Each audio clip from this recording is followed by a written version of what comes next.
xarunta gobolka Sanaag ee magaalada Baran ayaa waxaa baryahan dambe ka socday horumar la taaban karo.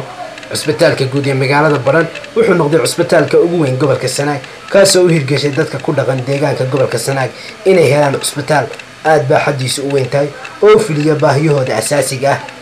Cusbitaalka oo leh waararka noocyadiisa kala duwan ayaa waxaa ka dhinaa waarka ciyaalka ama caruurta oo baahi weyn loo qabay muddo dheerna cusbitaalku u cadinaa kuna kalifaysay dadka ay ka xanuunsadaan caruurtu inay ku hayaan guryahooda.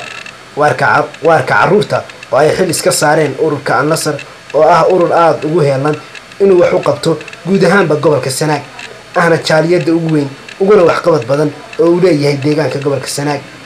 ururka Al-Nasr oo saldhigiisu yahay Ingiriiska ayaa fuliyay dhismahan waarka ciyaalka. cusbitaalka ayaanu waxaan waraysi kala yeelanay agaasimaha cusbitaalka guud ee Baran Axmed Jibriil Cali Salaad oo nooga warramay xaaladda cusbitaalka. wuxuuna yiri agaasimuhu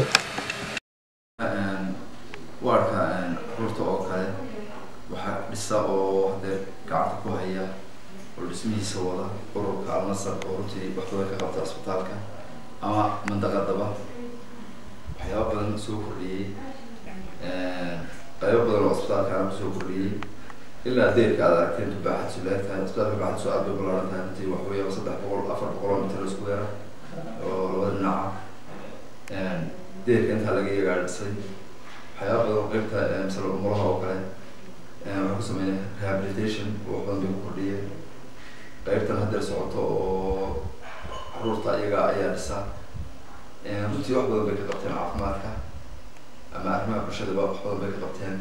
waa ku mahadsanyihiin 100% waxaan leenahay dadaalkiina halkaa kasii wada insha Allah khayr baa laga helayaa. waxyaabo badan oo aan qabano oo 100% loo dhaqo 70 waan qabanaa. cusbitaalku mandaqada oo hadda ku xiran oo maartay u sablagareeyo aad bay balaaran tahay baaxadiisu population ku nool laftoodu way farbadan yihiin. saa awadeed waxa weeyaan waa cusbitaal u baahan in runtii laga gacan qabto dhibaatooyinkan hadda haya oo maartay aan bulshadu xalili karin. waxaan ka codsanaynaa hay'adaha samafalka oo khusuusan kuwa caafimaadka wax qabta in ay cusbitaalka runtii soo fargashadaan. dhulkan waa dhul nabadgelyo maaha dhul lagu yaqaano dhibaato iyo dagaal iyo shuftayn iyo tiir dhaxaad waxa uu ah gabadha la yiraahdo Caasha Traawil oo hadda salariga laga qaato cusbitaalka oo ah mawduuc haweeneydu keentay ay umana ay khayraad siiyo oo umad calinayna dadka ay ku jirto ilaa hadda ay ku jirto oo ku mahadsantahay 100%.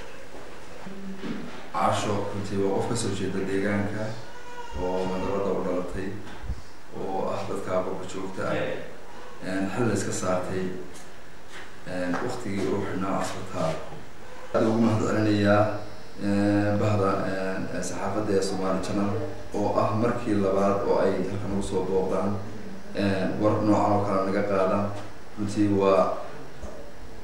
waan u mahadcelinaynaa cusbitaal ahaan aad iyo aad u mahadsan. sidoo kale waxaanu guda galnay qaybta X-rayda ama raajada. waxaa qaybtaas ku sugnaa Maxamuud Ubax iyo Axmed Cali Xarbi oo ah khubaro ku takhasustay X-rayda. waxay noo sheegeen raajadan oo ah raajo Mareykan ah, waxaana keenay raajadan dawladii hore ee Soomaaliya. raajada oo ah raajo sheegta dhammaan jabniinada ku yimaada lafaha iyo dhammaan cudurrada ku dhaca feeraha iyo sanbabada. Cabdistaaq Albelbel TV-ga caalamiga Somali Channel Baran.